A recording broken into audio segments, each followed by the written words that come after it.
Luces, cámara, acción. Bueno, entonces, experimento de Biddle y Tatum, que se conoce hoy en día como un gen, un polipéptido. ¿Sí? Inicialmente, o sea, fuimos cambiando las expresiones,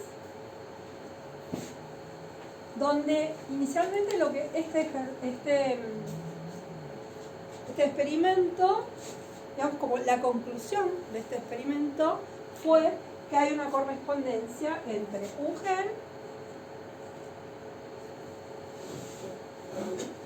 una proteína, ¿sí?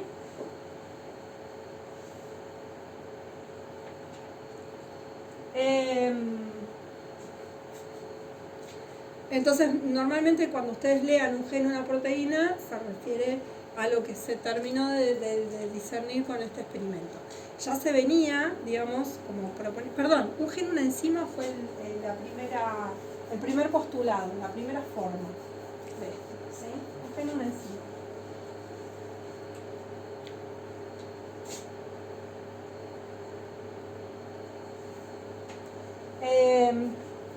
Luego, como sabemos que no todas las proteínas son enzimas, se pasó al concepto de un gen, una proteína, y finalmente, como sabemos que no todas las proteínas tienen estructura terciaria solamente, que hay muchas que tienen estructura cuaternaria, es decir, que están formadas por varios polipéptidos, entonces, digamos, esto se fue transformando y se terminó convirtiendo en un gen, un polipéptido, ¿sí? O sea, hay una correspondencia entre una cierta secuencia de ADN y la capacidad, o sea, la información para la síntesis de un polipéptido, que luego va a formar parte de una proteína. Hoy en día podríamos decir, que yo se lo suelo decir en biología, un gen, una molécula de ARN, porque en realidad hay un montón de ARNs ribosomales, de transferencia y otros tipos de ARNs que tienen funciones regulatorias que no llegan nunca a ser proteínas, ¿sí? Pero bueno, toda esta definición de genes se puede ir ajustando. En eucariotas que tienen genes complejos y que se ensamblan de distintas maneras también se puede discutir muchas cosas. Pero bueno, con esto es como la idea central con la que nos podemos quedar a partir de este experimento. Bien, Biddle y Tatum trabajaron, wow, bien, salimos de las bacterias, trabajaron con un hongo, ¿sí? Un hongo que se llama Neurospora crassa. Y también les dejé eso de repasito, que en un video está en la mitad de uno de los videos en una clase que hicimos por Zoom, no me acuerdo si fue este 4 o el anterior, pero les expliqué bastante el tema de los ciclos de haplodiploidía, las diferencias que hay entre plantas, animales y hongos. Y acá tenemos, digamos, en hongos tenemos una forma que es muy distinta del modelo que nosotros tenemos como imaginario, ¿sí? Si nosotros pensamos en el modelo animal, tenemos animales que son diploides, que en algún momento de su vida, cuando llegan a la adultez, a la madurez sexual, van a producir gametas a través de la meiosis. Esas gametas son haploides, es decir, tienen un solo juego de cromosomas,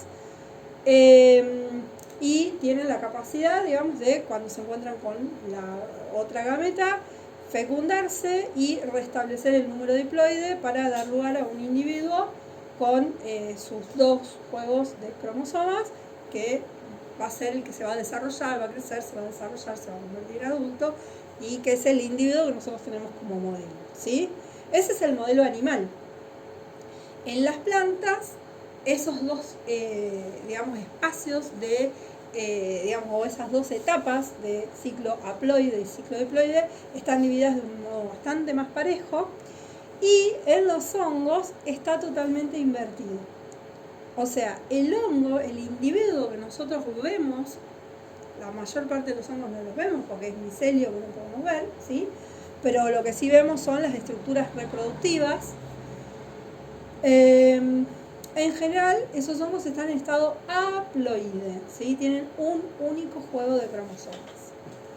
Y los hongos no van a producir gametas, también como las concebimos, si pensamos en el modelo animal, sino que en ciertos momentos, ¿sí? Cuando las condiciones del ambiente y de la temporada son óptimas o no, o al contrario, cuando son adversas, y eso incentiva mucho, en general las condiciones adversas incentivan mucho la reproducción sexual en organismos que tienen la posibilidad de reproducirse de los dos modos.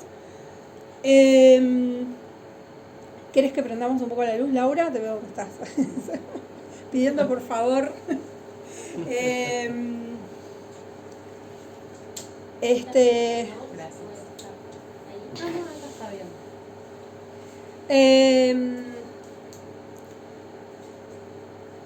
Entonces tenemos organismos que van a tener todas sus células en un estado haploide generalmente, y que pueden esas células de los micelios fusionarse y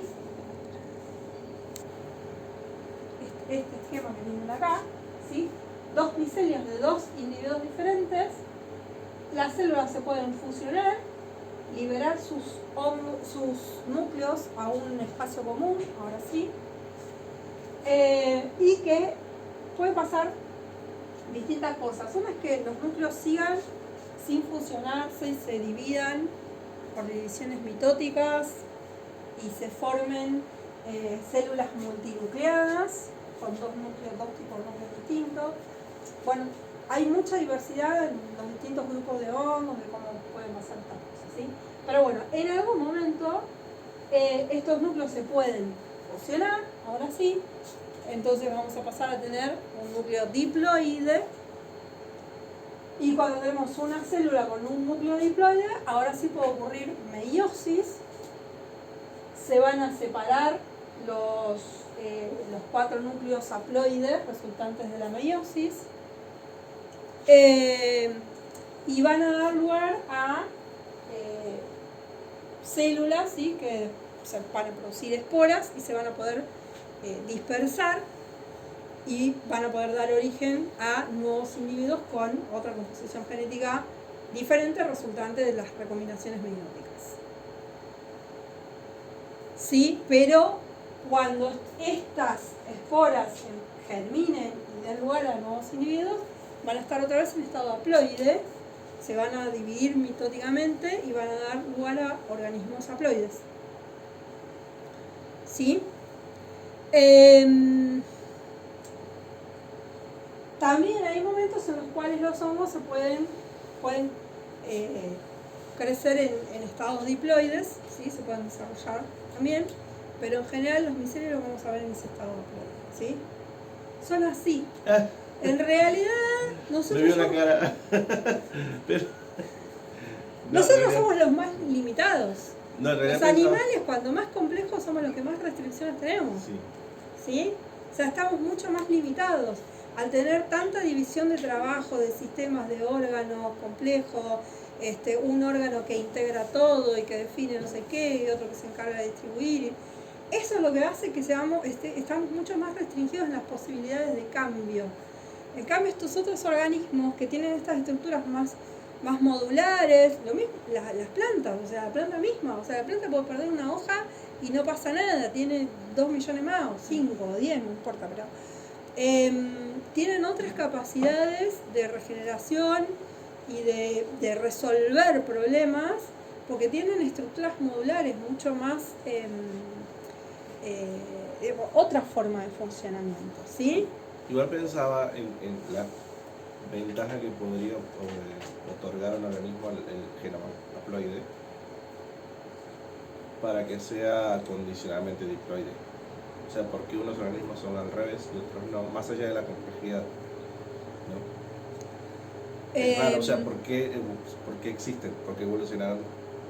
Al tener menos genes, menos cromosomas, deberían tener menos posibilidades de tener mutaciones o menos diversidad. No, porque la mitosis sigue ocurriendo. O sea, mutaciones las pueden tener igual en el único juego que tienen, ¿sí? De hecho, vamos a trabajar justamente con las mutaciones. Las mutaciones van a ocurrir igual. Y lo que justamente la idea de trabajar con un organismo haploide es que cuando hay una mutación, la ves. Vos cuando tenés un diploide, tenés una mutación recesiva, no la ves. Entonces la idea de trabajar con esto tiene que ver con poder ver todas las mutaciones que te aparezcan en un organismo, ¿sí? Entonces, mutaciones puede haber, diversidad puede haber. Se expresan. Se expresa todo. Lo que sí, digamos, comparto con lo que vos estabas planteando, es el hecho de que obviamente al no tener dos enzimas, dos variantes con capacidad de responder de manera diferente, obviamente si vos tenés una enzima que es defectiva para una función vital, no vas a poder crecer y no vas a poder desarrollar, vas a estar mucho más limitado en ese sentido, ¿sí? Pero bueno, mientras tengas el juego completo y las condiciones ambientales te lo permitan, está todo bien. Por eso, en la mayoría de los organismos que tienen la capacidad de reproducirse tanto sexual como asexualmente, en general cuando las condiciones son óptimas, se dividen de modo asexual, porque está todo bien, o sea, como están bárbaros. ¿Para qué van a cambiar? ¿Para qué van a gastar energía en reproducirse sexualmente? No, se reproducen de manera sexual. Cuando las condiciones ambientales cambian, cuando ocurre alguna adversidad, cuando algún componente empieza a escasear, cuando empiezan a pasar cosas que alteran la situación en la que venían y estaban bien, bueno, ahí entonces la reproducción sexual se convierte en un mecanismo que les permite generar nuevas variaciones. Entonces, si uno se muere, alguno va a sobrevivir, ¿sí? en la nueva combinatoria. ¿Sí? Sí, no sé sí, si sí, te sí, respondí ahí más o menos lo que... Sí, no, eso no me parecía raro y claro, obviamente es otra estrategia. Son otras estrategias totalmente diferentes, vitales, reproductivas, de cantidad de organismos, de todo, ¿sí?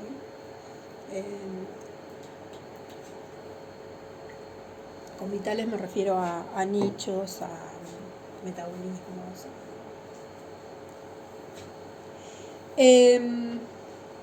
Bueno, ¿se entendió más o menos esto? La importancia de trabajar con un organismo haploide.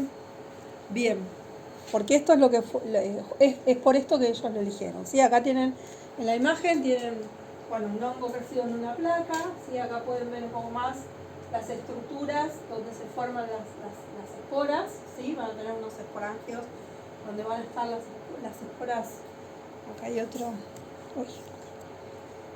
¿Sí? Se produce la meiosis, una primera separación de núcleos, la segunda división meiótica, y finalmente en toda esta estructura van a estar cada una de las esporas, que en realidad vamos a tener 8 porque después de la meiosis ocurre una división mitótica, ¿sí? Entonces vamos a tenerlas organizadas en octavos. Este hongo se usaba por lo menos antes, no sé ahora, pero se usaba mucho en esa época para estudios genéticos, porque aparte el hecho de que estuvieran ordenados permitía también hacer un seguimiento de las meiosis y las recombinaciones. No nos interesa ahora. No. El nombre era Nucleospora. Neurospora crassa. Acá está, me parece escrito, a ver. Sí. Ahí. Neurospora crassa.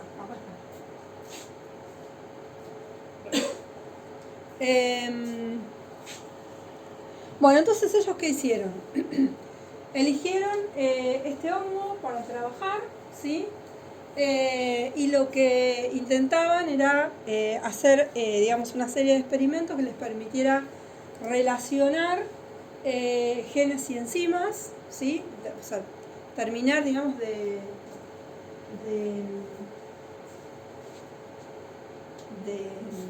definir esta relación entre genes y enzimas, y algunas cositas más que las vamos a ir viendo a medida que vamos, porque es un experimento complejo, ¿sí?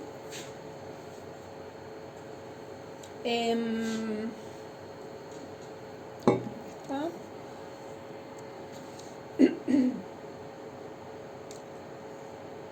Bueno, todo eso ya se los expliqué. Neurospora puede crecer. Bueno, esto. Es un hongo que tiene la capacidad de sintetizar todos sus aminoácidos y todas sus vitaminas, ¿sí? Con lo cual puede crecer en un medio químicamente definido. Ahora sí vamos a usar, o sea, ¿se acuerdan que en general usábamos medio de enriquecimiento complejo, que crezca todo, ¿sí? Extracto de levadura, que crezca todo, bueno. Ahora no, ahora para este experimento vamos a usar un medio químicamente definido, sintético, donde nosotros sabemos qué hay y qué no hay, ¿sí? Porque lo que nos interesa es saber qué es lo que el hongo necesita, qué es lo que puede sintetizar. Entonces, este hongo, en su estado, lo llamamos salvaje o wild type, tipo wild type, es el estado silvestre, ¿sí? En inglés.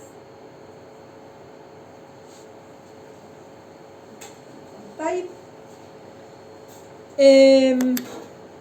Normalmente puede sintetizar todos los aminoácidos, ¿sí? No necesita que le pongamos en el medio ni proteínas ni aminoácidos porque puede sintetizar todo, ¿sí? Y lo mismo con las vitaminas. Entonces podemos hacerle un medio sintético, definido y mínimo. Mínimo, ¿qué quiere decir? Que no le vamos a poner nada que él no pueda sintetizar, ¿sí? No le vamos a poner nada que él sí pueda sintetizar, ¿sí? Lo que él puede sintetizar no se lo ponemos.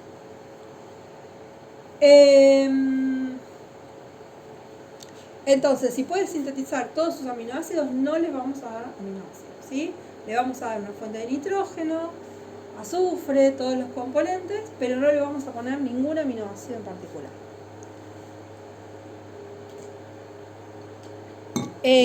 Cuando están dadas todas esas condiciones, decimos que son protótrofos. Pueden ellos mismos con una alimentación mínima pueden crecer. ¿Qué más? A partir de ahora.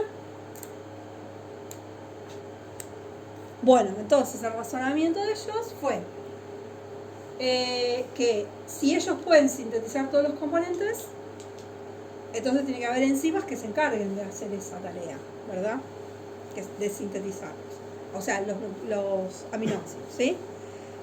Habrá probablemente, mínimamente, una enzima por cada aminoácido, ¿sí? Y probablemente más, porque probablemente haya toda una vía metabólica encargada de sintetizar cada uno de los aminoácidos. Entonces, si hay una relación entre un gen y una enzima, si nosotros producimos mutaciones en los genes, puede ser que logremos que las enzimas dejen de funcionar y que el hongo ya no pueda sintetizar algún aminoácido en particular. Entonces, lo siguiente que hicieron fue empezar a producir mutagenicidad por radiación. O sea, nosotros podemos, acuérdense que las mutaciones las podemos inducir con medios físicos o con medios químicos, pueden ocurrir naturalmente, pero ellos lo que hicieron fue inducirlas, ¿sí? Irradiando con rayos ultravioletas para producir un nivel de mutación que fuera intermedio, o sea, que produjera las bastantes mutaciones como para que nosotros las pudiéramos detectar, como para que alguna de ellas cayera, porque, a ver, cuando nosotros hacemos mutagénesis en laboratorio, es al azar, ¿sí? Es de carambola, o sea, si toca, donde toca.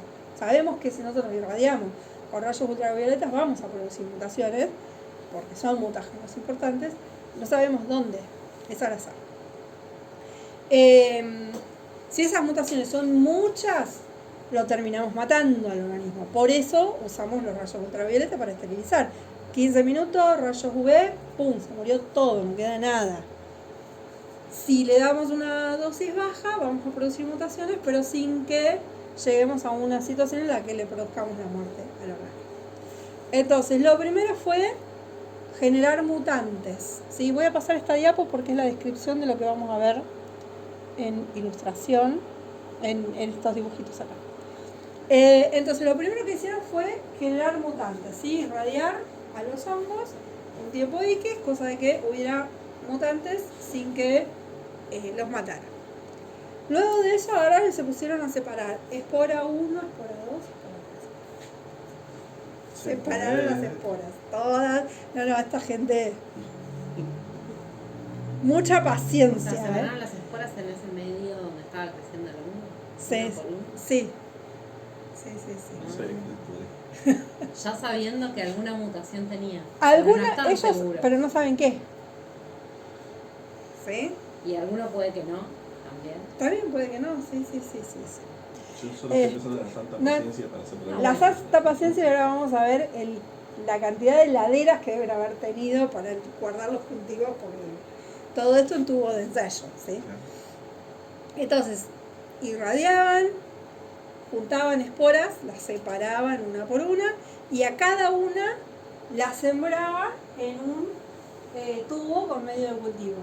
Un medio de cultivo, una espora, ¿sí? Pim.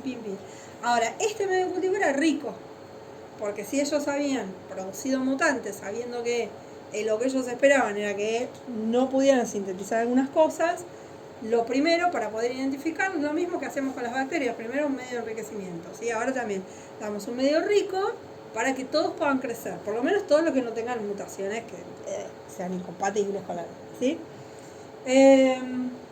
Bueno, medio cultivo rico con todos los aminoácidos crecían, ¿sí?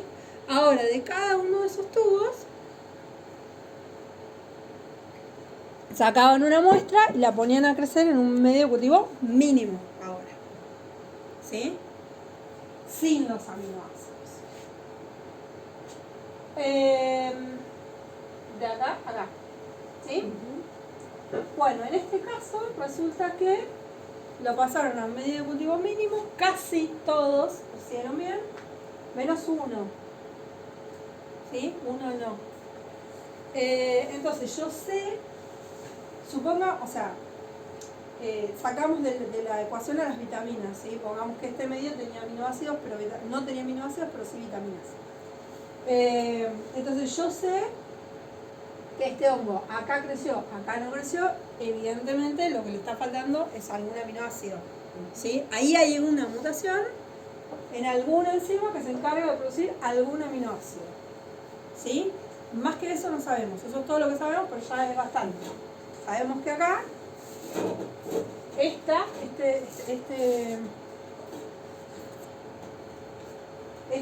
frasquito, digamos, este tubito,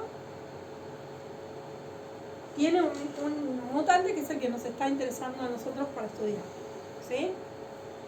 Listo, como no vamos a estudiar otras mutaciones más que las imposibilidades de sintetizar un aminoácido, todos los demás lo tiramos, ¿sí? A lavar y reciclar tubitos, que lo vamos a necesitar para lo siguiente.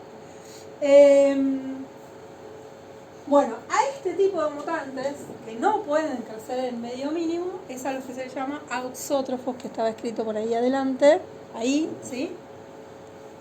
Auxótrofos son los que necesitan que los suplementemos con algo porque no pueden sintetizarlo, le falta alguna de las enzimas funcionales para poder sintetizar. Bien.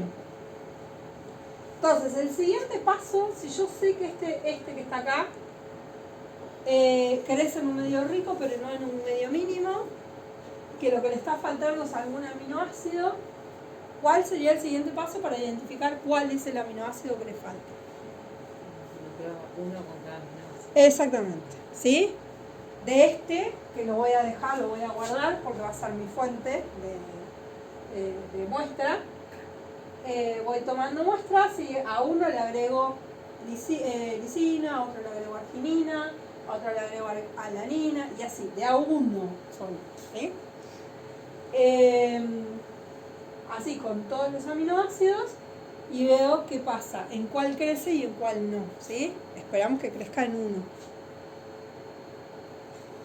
Podría tener mutación en más de uno, pero bueno. Si les vamos agregando de a uno, esperamos que solo crezca en uno, ¿sí? Si no creciera en ninguno, puede ser que tenga más mutaciones. Bien, entonces es este, ¿sí? En este caso, ¿qué es lo que le está faltando? El aminoácido 7. Fantástico, ya llegamos a perfilar un poquito más qué es lo que pasó con este mutante, ¿sí?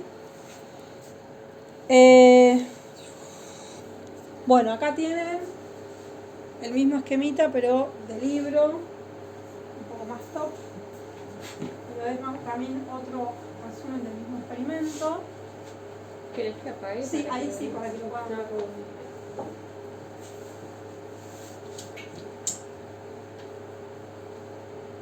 está bastante clarito, pero bueno. Y hay que repetir como muchas veces esto para encontrar como el que no crece. Y si tenés suerte, no. Por eso digo. Por ahí tenés suerte y lo encontrás más o menos rápido, pero en general hay que repetirlo bastante, ¿sí?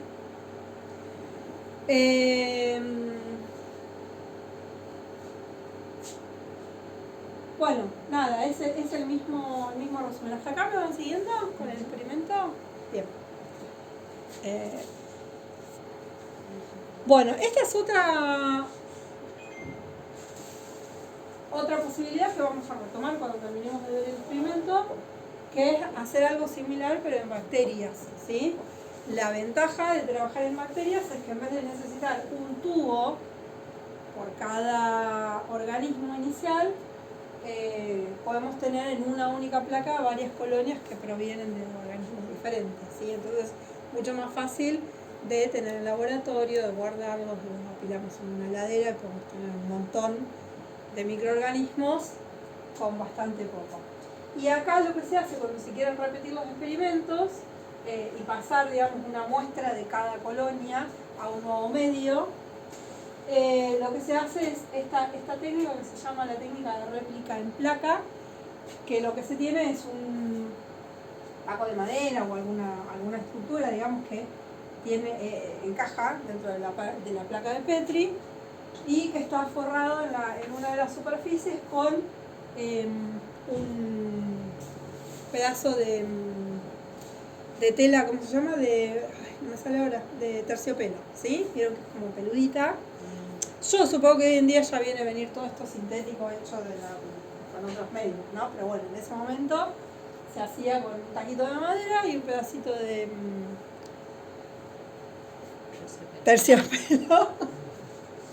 Y lo que se hace es tocar sin aplastar ni nada, tocar apenas la superficie de las colonias y eso lo pasamos a otra placa así como si fuera un sello, ¿sí? Hacemos una marca en uno de los lugares de la placa, digamos, y el taco, como para saber después siempre poder ubicarlo, y vamos a hacer una réplica exacta de cada una de las placas. Y si tenemos medios diferentes, podemos sí comparar la diferencia de las colonias. Por ejemplo, acá están marcadas por un puntito una serie de colonias que acá no crecieron, ¿sí? Sacando eso, lo demás la placa es igual, en las mismas colonias. Entonces, con eso podemos identificar, bueno, estas colonias, o sea, las bacterias de estas colonias, son bacterias que en este medio de cultivo no pueden crecer, ¿sí? Les falta algo y no pueden crecer y en este sí. Entonces, para este tipo de experimentos son muy útiles los hongos porque son haploides, las bacterias porque también su genética, digamos, no hablamos de haploidía y diploidía en bacterias, pero sí tienen un único copia de cada gen. Y en el caso de bacterias, ¿se muta igual que el hongo? Se las puede mutar igual.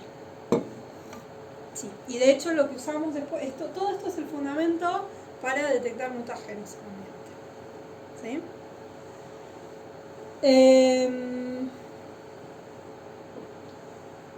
Bueno, yo les suelo hacer el cuento acá, digamos, hablando de las cuestiones de distinta vara y todo esto.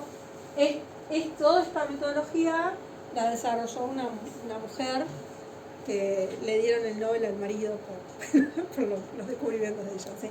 Que es Esther Lederberg. En realidad el apellido de ella es Zimmer.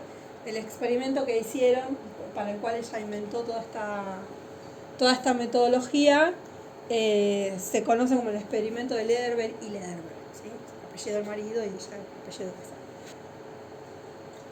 Bueno, es un invento que fue súper importante porque hoy en día se usa, o sea, fue tan importante como la placa de cultivo. Hoy en día en laboratorio se usa rutinariamente un montón, ¿sí? Hasta acá entonces ellos ya habían logrado establecer, digamos, que hay una relación entre una mutación y la capacidad de producir un cierto compuesto, por lo tanto, la relación entre una mutación y una enzima, ¿sí? O sea, nosotros producimos un cambio a nivel genético y eso se puede observar en cambios a nivel metabólico por cambios a nivel de las proteínas, ¿sí? Pero quisieron ir un poquito más allá, digamos, y además de eso establecer, digamos, o sea, que también digamos, este experimento nos sirve como fundamento como para entender, digamos, cómo podemos ordenar una cierta vía metabólica, ¿sí? Y lo que ellos hicieron fue eso. Bueno, en principio, si hubiera una sola enzima involucrada en la síntesis de un cierto aminoácido, fantástico, ¿sí? Teníamos un gen, una enzima, pero ellos dicen, en realidad la mayoría de estos aminoácidos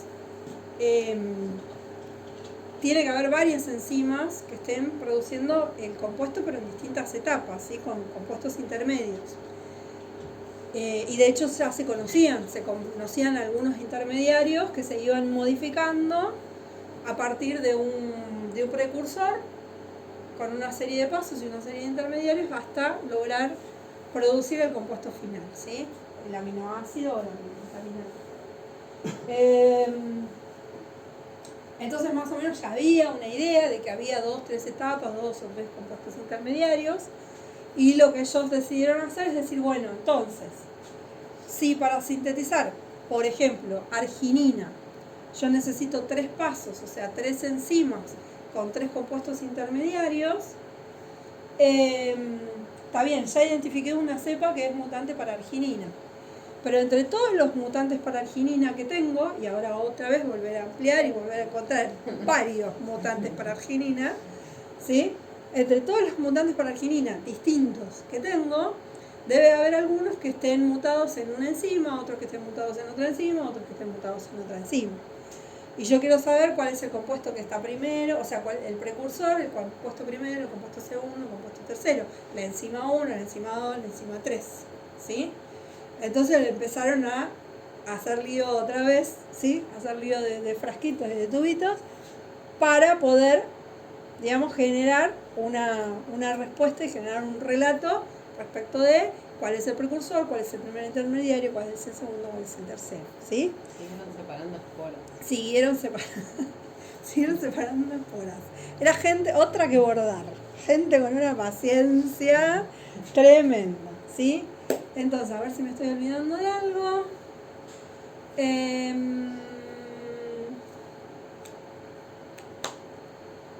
Bueno, eso, lo que hicieron, me estaba olvidando de explicarles, lo que hicieron entonces fue hacer estudios de complementación, que es decir, bueno, si yo tengo un montón de mutantes de arginina y espero que algunos estén mutados en una enzima y otros estén mutados en otra, cuando los cruzo y los dejo que se reproduzcan de manera sexual, me tienen que aparecer algunos que tengan las 2 copias funcionales, ¿sí? Porque por recombinación tengo un individuo que tiene, supongamos 2 enzimas, ¿no? Pero tiene la 1 no funcional y la 2 funcional. Y el otro individuo tiene la 1 funcional y la 2 no funcional. Si yo los cruzo por recombinación, tengo que poder obtener algunos individuos que reciban 1 funcional y 2 funcional. ¿Sí? Exactamente. ¿Sí? Voy a tener que tener todas las posibilidades. Los que tienen las 2 no funcionales, los que tienen las 2 funcionales y los que siguen siendo iguales a los parentales. Pero estos, digamos, son los que llamamos de complementación, ¿sí? Entonces, empezaron a buscar los que se complementaban, a hacer cruzamientos, y buscaron a todos los que se complementaban e identificaron 3 grupos, o sea, 3 enzimas que estaban involucradas y que podían permitir estas complementaciones cuando se cruzaban, ¿sí? 3 enzimas distintas, en 3 genes diferentes. ¿Sí? Y de ese modo dijeron, bueno, está bien, entre los mutantes de arginina tenemos grupo 1, grupo 2, grupo 3. ¿Sí? Los que están mutados en una enzima, en la 2 o en la 3. ¿Sí? No tenemos dibujito de esto, me parece, no, ya directamente el coso. Bueno. Bueno, ahí tuvieron que volver a cruzar 1 millón. Tuvieron que volver a cruzar 1 millón, ¿sí? O sea, en realidad, acá los hicieron crecer como diploides. Igual nosotros podríamos hacerlos crecer como haploides y buscar los que eran recombinantes, ¿sí? Pero acá lo que hicieron para no hacer tanto lío fue hacerlos crecer como diploides. Y después ahí también tuvieron que buscar las esporas y hacerlos crecer. Y ahí sí, las fueron separando y vuelven. Sí. No, Vuelven a separar y vuelven. Siempre el mismo experimento como... Claro, pero iban probando distintas cosas. O sea, en un medio era la falta de un aminoácido, en otro medio, ahora lo que vamos a ir haciendo es probar de suplementarlo, en vez de con el aminoácido, con los compuestos intermediarios. Y entonces ver si crecen o no crecen, ¿sí? Es como que vamos cada vez más desmenuzando.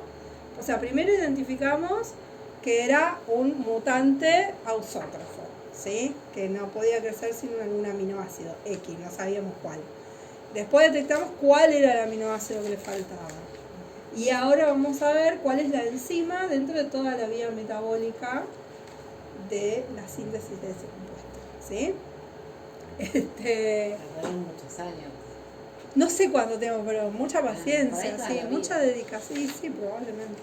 Deben haber estado toda una vida estudiando. Igual ya eran bastante grandes, me parece, cuando arrancaron a trabajar. Parece que uno de ellos era más grande y el otro era más joven, pero...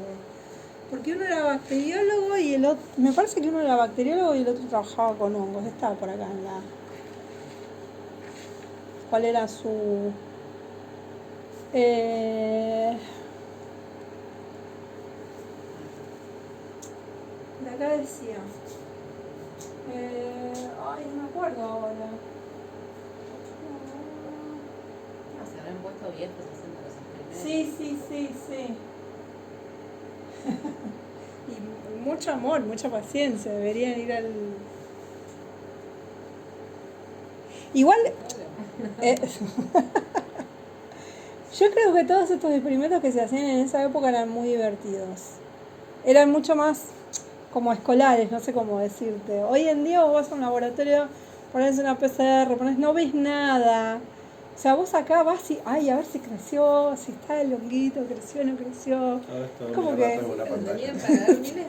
Claro, hoy miras gráficos y a veces ni siquiera corres programas, o sea, estás mucho más fordizada la ciencia, ¿sí? En ese momento era menos fordista la producción de conocimiento, hoy es re fordista. ¿En qué año fue mi A ver si estaba, yo sé que en alguna parte de la diapo decía cuáles eran las... Bueno, después lo vemos, no es relevante, ¿sí? Creo que sí, tenía 31 años. Bueno, Tatum era más joven y Vidal era más viejo, ¿no? Parece. Sí. Parece que era un montón más viejo.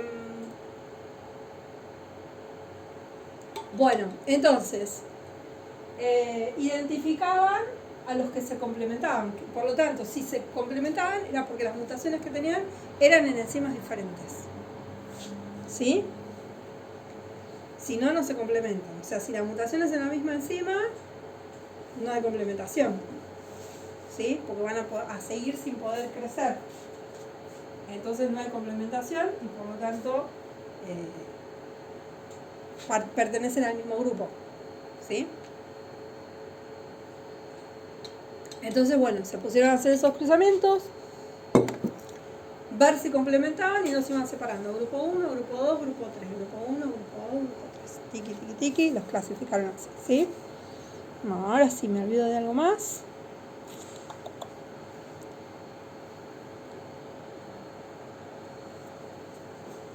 Entonces, lo siguiente, a ver si me apagas. Lo siguiente era deducir el orden, digamos, de las vías metabólicas, ¿no? Sabían entonces que había una serie de compuestos intermediarios, en este caso, para producir arginina, partían de un precursor y sabían que como compuestos intermediarios podían encontrar, esto de analizar compuestos, ¿sí? En el medio, otros análisis que venían del área de la bioquímica y que no tenían tanto que ver con la genética, pero que en ese momento dialogaban mucho, sabían que como compuestos intermediarios se iban a encontrar ornitina y citrulina, ¿sí? Entonces vamos a tener una enzima que toma como sustrato al precursor, lo modifica y produce ornitina. Luego tenemos una siguiente enzima que toma como sustrato a la ornitina, la modifica y produce citrulina. Y finalmente tenemos una tercera enzima que toma como sustrato a la citrulina, la modifica y produce finalmente arginina. ¿Sí? Entonces, lo siguiente era probar de poner a estos ausótrofos que habían ya sabían que eran mutantes, que no iban a poder sintetizar arginina, ¿sí? Ya los habían clasificado, grupo 1, grupo 2, grupo 3. Y lo siguiente que van a hacer ahora entonces es decir, bueno, ¿qué pasa si le pongo un medio mínimo? ¿Crecen o no crecen? Ya sabían que no, que iban a esperar que no. Le pongo un medio con ornitina, ¿crecen o no crecen? Claro, los que tuvieran el problema acá, si le ponían ornitina, ya después, arrancaban, ¿sí? Sin problema. Pero si el problema estaba acá o acá, no iban a crecer. Luego, probaban, le ponemos citrulina, ¿crecen o no crecen? Bueno, si el problema estaba en alguna de estas dos, le ponemos citrulina, ¡pim!, arranca. Ahora, si el problema está en la última enzima, en la C, yo tengo que decirlo para el audio. Ahora recién me olvido, digo, señalo esta, y después me tengo que poner a editar el video. Bien, entonces, si el problema está en la enzima C, solamente cuando les pongo arginina van a poder crecer. ¿Sí? Entonces, cada uno de los grupos 1, 2 y 3 iba a tener un comportamiento, una respuesta diferente en cada uno de los casos. Si le poníamos ornitina, si le poníamos citrulina o si le poníamos arginina. ¿Sí? El white up, o sea, la forma salvaje, silvestre, va a crecer al medio mínimo sin ningún problema. ¿Sí? Aunque no le pongamos nada, crece. Fantástico. Ahora, estos otros tres grupos en los que habíamos separado a los ausótrofos van a comportarse de manera diferente. El grupo 1 no crecía cuando le poníamos un medio mínimo, pero si le dábamos ornitina, sí, ya, fin. Entonces, en esta vía metabólica, el primer intermediario va a ser ornitina. ¿Sí? En el grupo 2, lo que pasaba era que no crecían con medio mínimo, no crecían con ornitina, pero si les poníamos citrulina, sí. Entonces de ahí deducimos que la citrulina es el segundo en esta vía metabólica. ¿Sí? Y finalmente, los del grupo 3, si no les dábamos arginina, no hay caso, no arrancaba. ¿Sí? La arginina, sí, es la última en esa vía metabólica. ¿Estamos? ¿Se entendió? ¿Acá? Bien. Luego hay otro en tablita, digamos que así es como lo veríamos normalmente, o lo anotaríamos si lo estuviéramos haciendo el experimento nosotros, no dibujaríamos los tubitos, sino que haríamos una tabla, o como lo veríamos en un paper, etc. Sí, entonces, el más significa que ahí crecieron cuando le poníamos ornitina, cuando le poníamos citrulina y cuando le poníamos arginina. El menos significa el grupo 2, con ornitina no crece, pero con citrulina sí, con arginina sí. Y el grupo 3, con ornitina no crece, pero con citrulina sí, y con arginina también. ¿Sí?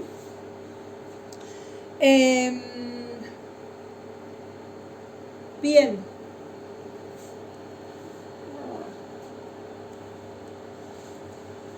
Bueno, acá está el resumen de lo que les estaba explicando, de los resultados, ¿sí? Y esto también sigue, digamos, en la misma línea de lo que ya les estaba diciendo, digamos que todo esto nos permite poder identificar el orden, ordenar cuál es el orden en una cierta vía metabólica, ¿sí? Entonces, en cada una de estas etapas va a haber una proteína que está involucrada, ¿sí? Y podemos hacer una relación entre cada una de las mutaciones y una enzima que pasó de ser funcional en la cepa protótrofa inicial a no ser funcional en los mutantes que fuimos produciendo con nuestras mutagénesis, ¿sí? Bueno, esto que está en rojo acá, en esta diapo que dice, si cualquier etapa es bloqueada, el mutante es ausótrofo para arginina, es lo que yo les pido, última pregunta del seminario, ¿sí? Es lo que yo les pido que relacionen con el concepto de epístasis que vemos en genética. ¿Sí? Vos lo tenés que tener un poquito más fresco. ¿Qué es, si se acuerdan, a ver, entre los ejemplos que solíamos estudiar, el de los perros labradores, por ejemplo. Donde teníamos perros marrones, perros negros y perros dorados. ¿Sí? Tenemos un gen que es el que va a determinar el tono de la melanina, si es eumelanina o feomelanina, si es negra o es marrón. Y teníamos otro gen que ese es el que se encarga de llevarla, de distribuirla dentro del pelo del animal, ¿sí?